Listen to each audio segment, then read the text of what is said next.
Hi, this message is for Shuri, the English teacher for Dear Hawaii. She called me and had a really great conversation in English. I understood so much and she understood so much more. She's doing an incredible job as a student, and you are doing an incredible job as an English teacher. Thank you for this gift. أنا أول مرة النهاردة أتكلم مع صاحبتي، هي في أمريكا وهي أمريكية. عرفتها عن طريق شغلي.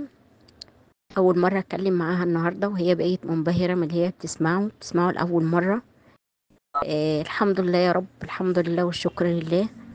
أنا يعني اتعلمت من مس شيري، رغم إن أنا أول شهر معاها اتعلمت منها دهاليز اللغة.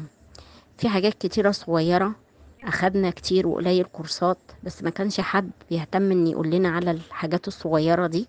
فرقت معايا إن أنا إزاي أتكلم عن أهلي. ما كنتش بعرف أتكلم عن أهلي من قرايب والدتي أو من قرايب أمي، مش عارفة أقول إيه.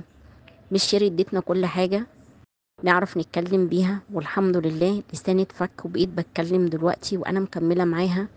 مش عارفة أقول لها إيه. أنا بحبها جدا، إن شاء الله بإذن الله هوصل معاها للي أنا عايزاه.